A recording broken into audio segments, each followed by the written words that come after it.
दोस्तों, किसी के भी मन की बातें जानने के लिए 3 तरीके होते हैं, लेकिन इन तीनों तरीकों को समझना अति आवश्यक है। यदि आप इन तीनों तरीकों को समझ लेते हैं, तो आप किसी के भी मन की बातें बड़ी ही आसानी से जान सकते हैं, समझ सकते हैं।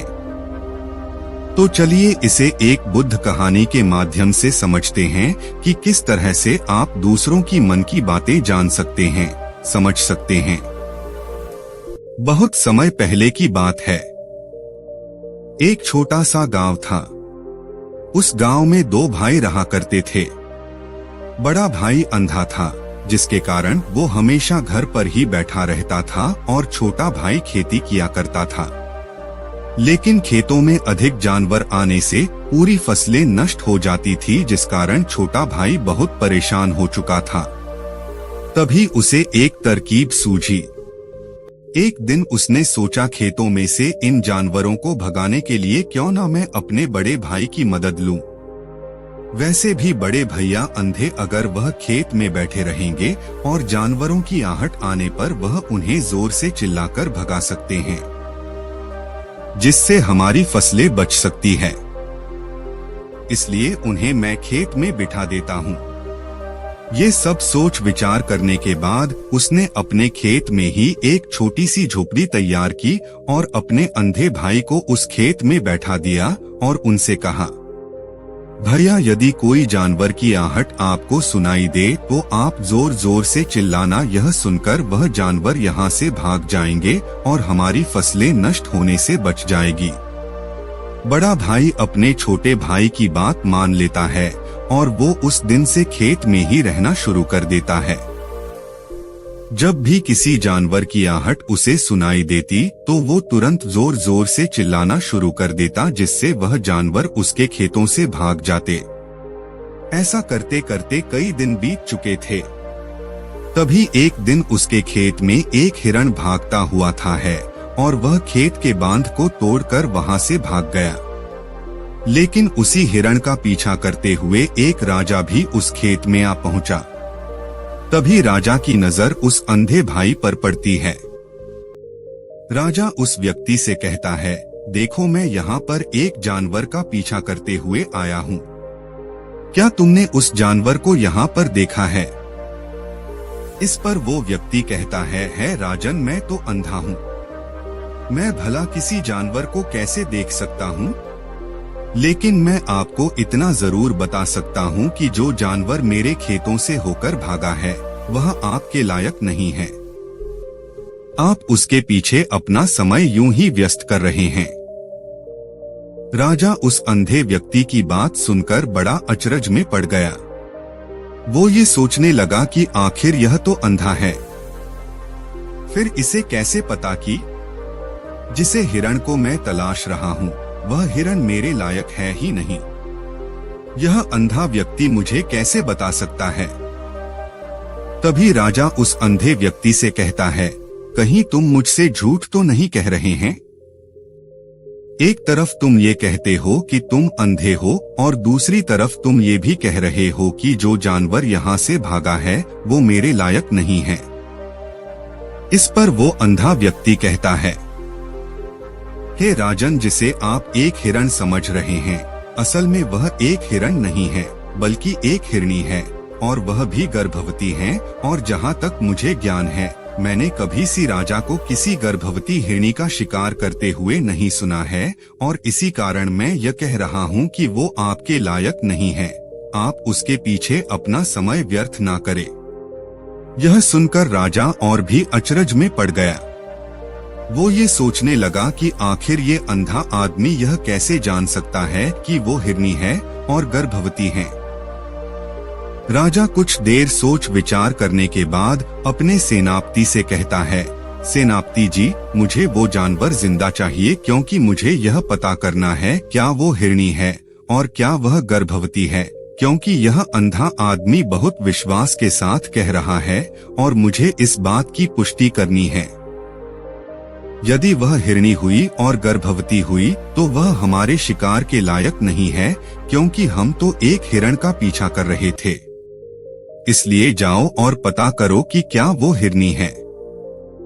सेनापति राजा से आज्ञा लेकर आगे की ओर बढ़ चलता है और कुछ देर बाद जब वह वापस लौटकर आता है तो वह राजा को कहता है, हे राजन, इस अंधे आदमी ने जो भी बातें कही हैं वो बिल्कुल सही है।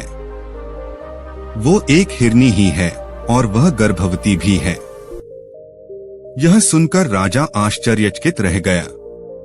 उसे समझ नहीं आ रहा था कि आखिर अंधा आदमी कैसे पता कर सकता है कि वह जानवर एक हिरनी है और तो और वह गर्भवती है।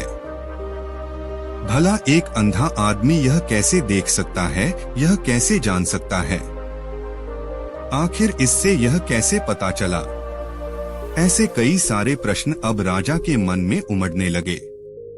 अब राजा ने यह ठान लिया था कि मुझे इस बात की तह तक पहुंचना ही है कि आखिर ये अंधा आदमी कैसे जानता है कि वह जानवर एक हिरनी है। ये सोचकर राजा उस अंधे आदमी के पास जाता है और उस अंधे आदमी से कहता है, देखो, मैं ये तो नहीं जानता कि तुम सचमुच अंधे हो या नहीं, लेकिन मैं तुमसे एक बात जानने आया हूँ, क्या तुम मेरे प्रश्न का सही सही जवाब दोगे? इस पर अंधा व्यक्ति कहता है, हे राजन, आप जो कुछ पूछना चाहते हैं मुझसे पूछ सकते हैं। मैं आपको बिल्कुल सच सच जवाब दूंगा। इस पर राजा कहता है, देखो, एक तो तुम कहते हो कि तुम अंधे हो और दूसरी तरफ तुमने यह बता दिया कि जिस जानवर का पीछा मैं कर रहा हूँ वह एक हिरनी है और तो और वह गर्भवती भी है। आखिर तुम्हें यह कैसे पता चला? तुम्हारे खेत में और भी तो जानवर आते होंगे और भी तो जानवर यहाँ से गुजरते होंगे, फिर तुमने यह कैसे अंदाजा लगाया? तभी वह अंधा व्यक्ति राजा से कहता है, हे राजन, आप जिस हिरनी का पीछा कर रहे थे वही हिरनी जब मेरे खेत में आई, उसकी रफ्तार और उसके भागने की आहट से मुझे यह एहसास हो चुका था कि यह एक हिरनी है और मेरे खेत की जो बांध है वह बहुत छोटी है, उसकी ऊंचाई ज्यादा नहीं है। यदि कोई हिरण होता तो उस बांध को बड़ी आसानी से लांघ जाता, लेकिन वह हिरनी इस बांध को तोड़कर भागी है और यदि वह इस बांध को छलांग लगाकर पार करने का प्रयास करती तो इससे उसके बच्चे को खतरा होता, और इसी बात से मैंने ये पता लगा लिया कि वह गर्भवती है। इस कारण वह ज्यादा ऊंची छलांग लगाकर मेरे खेत की बांध को तोड़ते हुए भाग गए। इस पर राजा के मन में एक और प्रश्न उठा। राजा ने कहा, किंतु तुम्हें कैसे पता चला कि वह एक हिरनी ही है और भी तो कोई जानवर यहाँ पर आ सकते हैं? इस पर वह अंधा व्यक्ति कहता है, हे राजन, मैं पूरा दिन सुबह शाम यहीं पर बैठा रहता हूँ और मेरी सुनने की शक्ति बहुत तेज है। मैं ये बाप जाता हूँ कि कौन सा जानवर मेरे खेत में आया है और उसी के आधार पर मैं जोर जोर से चिल्लाता हूँ ताकि वो मेरे खेत से भाग जाए और मेरे खेत की फसलों को नष्ट ना कर पाए। राजा उस अंधे आदमी का यह जवाब सुनकर पूरी तरह से संतुष्ट हो चुका था। वह मन ही मन यह सोच रहा था कि आदमी भले ही अंधा हो लेकिन यह तो बड़ा ज्ञानी मालूम पड़ता है। इस आदमी से कुछ ना कुछ तो काम निकलवाना ही चाहिए। यह विचार लिए हुए राजा वहां से वापस अपने महल की ओर लौट जाता है। राजमहल पहुंचते ही राजा उस अंधे व्यक्ति से कहता है, आप तो बड़े ज्ञानी व्यक्ति हैं, आपको किसी भी बात का पता बड़ी आसानी से चल जाता है। आज मैंने आपको यहाँ पर इसलिए बुलाया है क्योंकि मैं आपसे ये जानना चाहता हूँ कि मेरी पत्नी पतिव्रता है या नहीं। इस पर वो अंधा व्यक्ति कहता है, हे राजन, यह कैसा प्रश्न हुआ? इस पर राजा कहता है, मैंने आपसे बिल्कुल उचित प्रश्न किया है, मुझे इस प्रश्न का उत्तर दीजिए। इस पर वो अंधा व्यक्ति कहता है, हे राजन, ये सारी बातें जाने दीजिए, आपकी शादी को इतने साल बीत चुके हैं और अब आप ये बात क्यों जानना चाहते हैं? आपके मन में ऐसे प्रश्न क्यों उठ रहे हैं? इस पर राजा जिद करते हुए कहता है, देखिए, आपको मुझे इस प्रश्न का उत्तर तो देना ही होगा। यदि आप मुझे इस प्रश्न का उत्तर नहीं देंगे तो मैं आपको मृत्यु दंड दे दूंगा। राजा के मुख से यह बात सुनकर वह अंधा व्यक्ति कहता है, हे राजन, यदि आप इस प्रश्न का उत्तर चाहते हैं तो उसके लिए आपको मेरा एक काम करना होगा। राजा कहता है, बोलो मुझे क्या काम करना होगा। इस पर व्यक्ति कहता है, इसके लिए आपकी पत्नी को मेरे साथ कमरे में अकेले छोड़ना होगा। उस अंधे व्यक्ति की यह बात सुनकर राजा पहले तो क्रोधित हो जाता है, लेकिन फिर कुछ सोच विचार करने के बाद वह उस व्यक्ति की बात मान लेता है और अपने सेनापति को आदेश देता है, सेनापति जी, इस व्यक्ति को और मेरी पत्नी को एक कमरे में कुछ देर के लिए अकेला छोड़ दें। सेनापति बिल्कुल वैसा ही करता है। अब राजा की पत्नी और अंधा आदमी एक कमरे में बंद हो चुके होते हैं। तभी वो अंधा आदमी राजा की पत्नी से कहता है, मुझे आपको छूना है।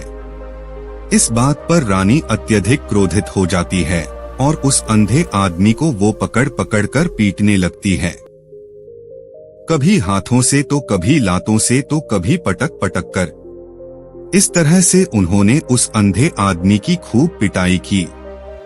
उसके बाद किसी तरह से वह अंधा आदमी अपनी जान बचाकर वहां से भाग निकलता है और वह राजा के पास पहुंचता है और वह राजा से कहता है, हे राजन, आपकी पत्नी पतिव्रता नहीं है। यह बात सुनकर राजा अत्यधिक क्रोधित हो उठता है और राजा अपनी तलवार निकालकर सीधा अपनी पत्नी की ओर जाता है और क्रोधित होकर वह अपनी रानी से कहता है, रानी जी, आज मैं जो भी सवाल आपसे करने वाला हो उसका मुझे सच सच जवाब दीजिएगा, और यदि आपने एक शब्द भी झूठ कहा तो मैं आपका अभी के अभी सर धड़ से अलग कर दूंगा, तभी आगे बढ़े। राजा कहता है, मुझे बताइए, क्या आप पतिव्रता है या नहीं। इस पर रानी कहती है, हे राजन, आप भले ही मुझे जान से मरवा दीजिए, लेकिन मैं पतिव्रता नहीं हूँ। राजा यह बात सुनकर बहुत खुश हुआ, क्योंकि उस अंधे आदमी ने जो भी कहा था वह बिल्कुल सच था। यह बात सुनकर तुरंत ही राजा उस आदमी के पास पहुंचता है और आकर उस अंधे आदमी से कहता है, तुम्हें कैसे पता चला कि मेरी पत्नी पतिव्रता नहीं है। इस पर वह अंधा आदमी कहता है, हे राजन, बड़ी सीधी सी बात है। मैंने तो आपकी पत्नी से बस इतना ही कहा था कि मुझे आपको छूना है, और इस बात पर वह इतना क्रोधित हो उठीं कि उन्होंने गुस्से में आकर मुझे लात घूंसों से पीटना शुरू कर दिया। और भला कोई औरत किसी और मर्द को कैसे छू सकती है। लेकिन उन्होंने ना आप देखा न ताव, बस लात घूंसे मुझ पर बरसाने शुरू कर दिए। वह भी तो एक छूना ही हुआ, और एक पतिव्रता नारी कभी भी पराये मर्द को नहीं छूती। जब मैंने उसे छूने के लिए कहा था तो वह उस वक्त मुझे मना कर सकती थी, लेकिन उन्होंने तो मुझे पीटना शुरू कर दिया और देखते ही देखते उन्होंने मेरे पूरे शरीर को छू लिया। अब आप ही बताइए, ऐसी स्त्री भला पतिव्रता कैसे हो सकती है। इस पर राजा कहता है, तुम तो बड़े ज्ञानी मालूम पड़ते हो। अच्छा ठीक है, चलो तुम मेरे एक प्रश्न का और जवाब दो। यदि तुमने मुझे इस प्रश्न का सही सही जवाब दे दिया तो मैं तुम्हें यहाँ से जाने दूंगा। आगे राजा उस अंधे आदमी से कहता है कि तुम मुझे यह बताओ, क्या मैं सच में अपने पिताजी का ही बेटा हूँ या फिर किसी और का। इस पर वह अंधा भी कहता है, हे राजन, इस बात से आपका क्या लेना देना। आप किसी की भी औलाद हो, आखिर आप हैं तो इस राज्य के राजा, इसलिए इस प्रश्न को जाने दीजिए। लेकिन राजा कहता है, नहीं नहीं, मुझे इस प्रश्न का सही सही जवाब चाहिए, अन्यथा यह प्रश्न मुझे हमेशा परेशान करता रहेगा। इसलिए मैं इसका सही सही जवाब जानना चाहता। यदि तुम इसका सही सही जवाब दे देते हो तो तुम यहाँ से जा सकते हो, मैं तुम्हें नहीं रोकूंगा। इस पर वह अंधा आदमी कहता है, हे राजन, इसके लिए तो मुझे आपके माँ के पास भी जाने की कोई आवश्यकता नहीं है।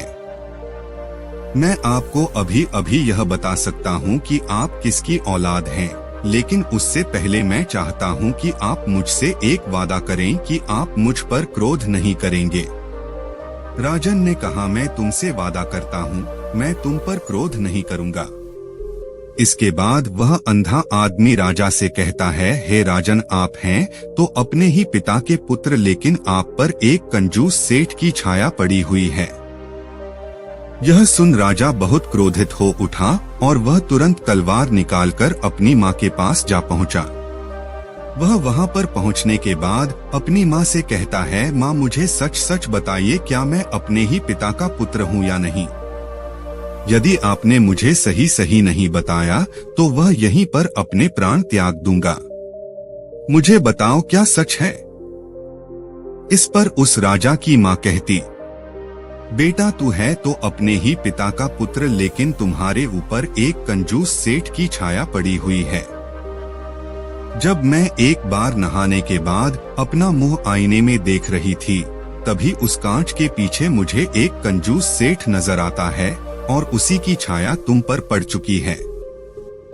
ये सुन राजा बहुत खुश हो जाता है और वह तुरंत दौड़ा दौड़ा वापस उस अंधे आदमी के पास पहुंचता है और उस अंधे आदमी से कहता है, तुम्हें यह कैसे पता चला कि मुझ पर एक कंजूस सेठ की छाया पड़ी हुई है?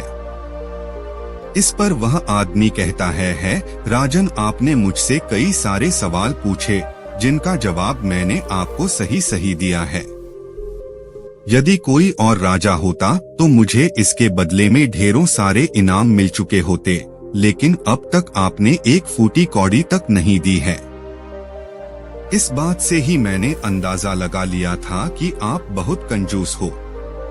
यह बात सुनकर राजा जोर जोर से हंसने लगा और कहता है कि आप जो भी मांगेंगे वह मैं आपको अवश्य दूंगा, लेकिन मुझे यह बताओ कि तुम्हें कैसे पता चल जाता है कि कौन सी बात सही है और कौन सी गलत? तुम किसी भी बात का इतना सटीक और सही जवाब कैसे दे पाते हो? इस पर वह अंधा आदमी कहता है, हे राजन, मैं तो वैसे ही अंधा हूँ। यदि मेरी आंखें होती तो मैं किसी की भी मन की बातें बड़ी सरलता से जान लेता। मन की एक भाषा होती है और यह भाषा मनुष्य के शरीर के व्यवहार के रूप में देखी जा सकती है। उसकी आंखों से, उसके होठों से, उसके काम करने के तरीके से, उसकी क्रियाओं से पता किया जा सकता है कि उसके मन में क्या चल रहा है। उसके आधार पर हम किसी के भी मन की बातें जान सकते हैं, लेकिन मैं तो अंधा हूँ, मैं देख नहीं सकता, इसलिए मैं क्रियाओं से देखता हूँ।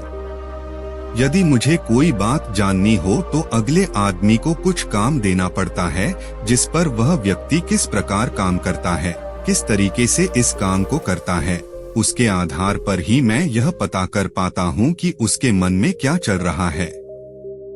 तभी वह राजा कहता है, तो क्या इसका अर्थ यह हुआ कि मैं भी किसी के मन की बातें जान सकता हूँ? इस पर वह अंधा आदमी कहता है, हे राजन, अवश्य आप भी किसी भी व्यक्ति के मन की बात जान सकते हैं, किंतु उससे पहले आपको अपने ऊपर काम करना होगा और वह काम है अपने मन को शांत करे, अपने मन को वर्तमान में लाना, जिसके लिए मैं आज आपको 3 तरीके बताने वाला। और ये तीनों ही तरीके बड़े ही आसान और सरल है। किंतु हे राजन, उससे पहले आपको एक काम करना होगा, अपने मन को एकाग्र करना होगा। जब हम अपने मन को एकाग्र करते हैं, अपने मन को वर्तमान में लाते हैं, तो हम दूसरे के मन की बात जान सकते हैं, क्योंकि वह आदमी अभी भी अपने मन में वर्तमान में ही सोच रहा है और हमें भी मन को वर्तमान में ही लाना होगा, तभी हम उसके मन की बातें जान सकते हैं।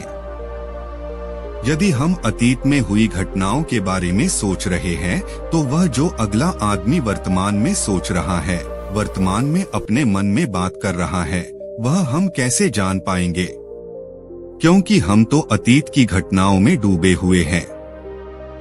इसलिए किसी के भी मन की बात जानने के लिए सबसे पहले हमें हमारे मन को एकाग्र करना होगा, उसे वर्तमान में लाना होगा। आगे वह व्यक्ति राजा से कहता है, हे राजन, जो 3 तरीके में आपको बताने वाला हूँ, इन 3 तरीकों से बड़ी आसानी से किसी के भी मन की बातें जान सकते हैं। उसके बाद वह अंधा आदमी राजा से कहता है, हे राजन, जो सबसे पहला तरीका है वह है आंखों पर ध्यान देना। किसी व्यक्ति से बात करते वक्त उसकी आंखों में देखना, उसकी आंखों पर ध्यान देना जो सबसे ज्यादा जरूरी है, क्योंकि आंखें बोलती नहीं पर बहुत कुछ कह जाती हैं। यदि हम किसी व्यक्ति की आंखों के इशारों को समझना सीख जाएं, हम यह जान पाएंगे कि व्यक्ति के दिमाग में क्या चल रहा है, वो क्या सोच रहा और अभी वह क्या करने वाला। मेरे पास आंखें नहीं, लेकिन मैंने अपने गुरु से यह विद्या सीखी है, क्योंकि बहुत सालों पहले मेरे पास आंखें थी और मैं उस वक्त लोगों के मन की बातें केवल उनकी आंखों से ही जान लेता था।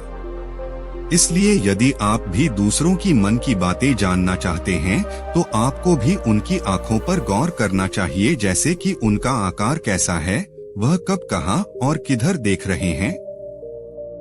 यदि उसकी आंखें यहाँ वहाँ घूम रही है, जब आप उससे बातें कर रहे हैं, तो वहाँ वह इधर उधर मोड़ रहा है, कभी ऊपर तो कभी नीचे या कभी आसपास, या फिर उसकी आंखें खुश नजर आ रही है या फिर आंखें निराश नजर आ रही है, जैसे कि चोर होता है। उसकी आंखों में जब हम देखते हैं तो हमें यह पता चलता है कि अगले आदमी ने कोई गलती की है। ठीक उसी प्रकार जब हम किसी चालक व्यक्ति की आंखों में देखते हैं, तो आपको पता चलेगा कि उसकी आंखों में एक भाषा होती है। एक बहुत ही सीधा और आसान तरीका होता है। यदि आपको यह पता लगाना है कि सामने वाला व्यक्ति आपसे झूठ कह रहा है या फिर सही, तो आपको उसकी आंखों पर ध्यान देना अति आवश्यक है। यदि आपसे बात करते वक्त वह व्यक्ति अपनी आंखें यहाँ वहाँ घुमा रहा है, ऊपर नीचे इधर उधर दाएं बाएं हर जगह देख रहा है, तो इसका अर्थ यह हुआ कि वह उस बात से निकलने का कोई रास्ता ढूंढ रहा है और कोई झूठ बना रहा है। यदि सामने वाला व्यक्ति आपसे कुछ झूठ कहने का प्रयास कर रहा है, तो वह आपसे नजर नहीं मिलाएगा। वह यहाँ वहाँ देखेगा, ऊपर नीचे देखेगा, लेकिन वह आपकी आंखों में आंखें डालकर कभी नहीं देख पाएगा, क्योंकि उसे डर है कि यदि उसने आपकी आंखों में आंखें डालकर देखी तो उसका झूठ पकड़ा जाएगा और लोगों को सच्चाई का पता चल जाएगा। और इसी प्रकार कुछ और भी भाषाएं होती है। जब आप किसी की आंखों में आंखें डालकर यह देखना शुरू कर देंगे कि उसके हाव भाव क्या है, ठीक उसी प्रकार चेहरे के हाव भाव होते हैं, जिससे हम मन की बातें बड़ी आसानी से समझ सकते हैं और इन्हें भी समझना बहुत जरूरी है। कभी कभी कोई व्यक्ति अपने चेहरे से जैसे आंख, होंठ और बहुत से कुछ अलग अलग व्यवहार करता है। यदि आप किसी व्यक्ति के चेहरे में गौर करेंगे तो आप आसानी से समझ पाएंगे कि वह व्यक्ति निराश है, जब व्यक्ति बहुत उदास है, या फिर वह बहुत खुश है, या फिर उससे कोई बहुत बड़ा दुख है। वह अपने अंदर क्या महसूस कर रहा है, ये सारी बातें हम उसके चेहरे के हाव भाव से पता कर सकते हैं। फिर चाहे इंसान जुबान से कुछ बोले या ना बोले, लेकिन आप उसके चेहरे से सब कुछ पता कर सकते हैं। आगे व्यक्ति राजा से तीसरा तरीका हुए कहता है, हे राजन, इसी प्रकार तीसरी भाषा भी है, अर्थात तीसरा तरीका भी है, और वह है हाथों के इशारे और शरीर का व्यवहार। मन की बात समझने के लिए हमें हाथ के इशारे और शरीर के व्यवहार को समझना बहुत आवश्यक है।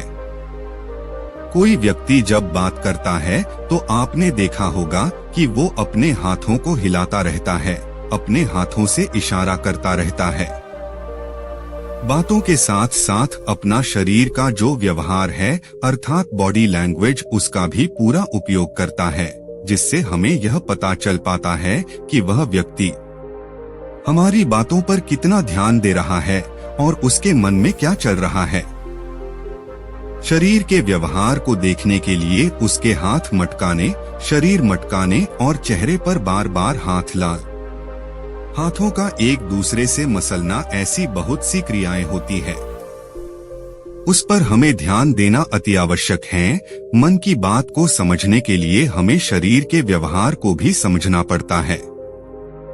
यदि हम इन 3 तरीकों को सही तरीके से ध्यान देकर इन 3 तरीकों को अच्छे से समझ लेते हैं तो हम बहुत जल्दी किसी भी व्यक्ति के मन की बातें बड़ी सरलता और सहजता से जान सकते हैं।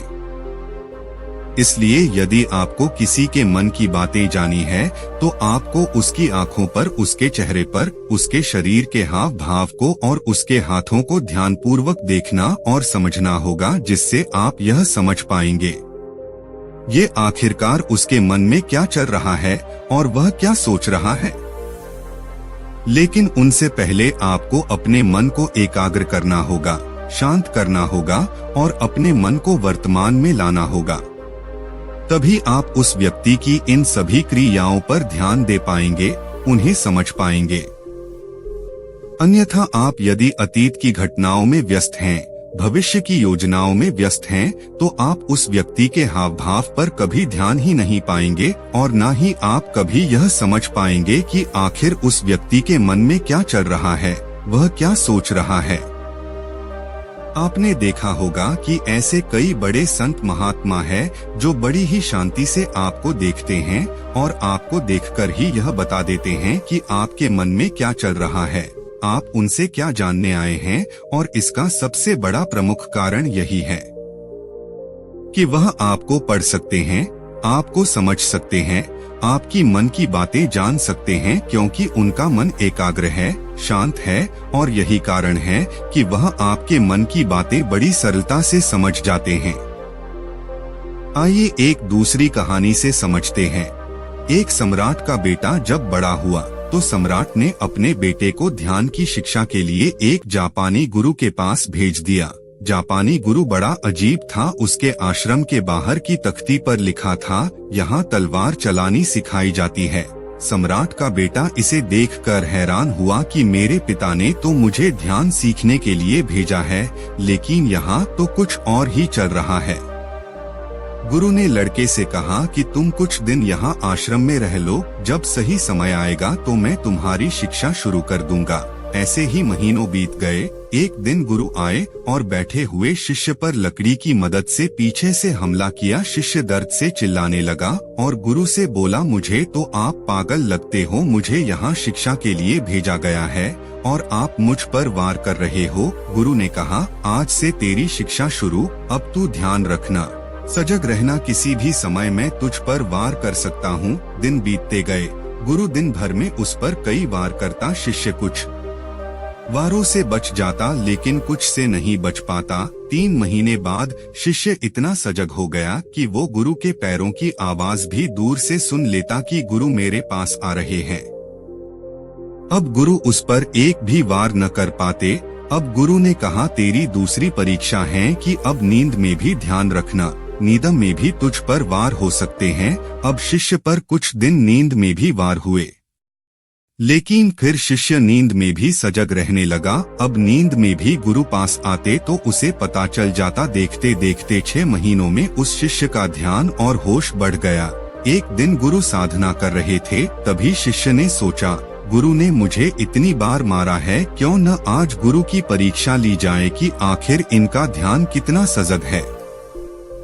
शिष्य ने मन में सोचा ही था कि गुरु की आवाज आई, रुको रुको नहीं, ऐसा करने की सोचो भी मत, मेरी हड्डियां बूढ़ी हो चुकी है, मुझे मत मारना। शिष्य हैरानी से बोला, आपने मेरे मन की बातें कैसे जान ली?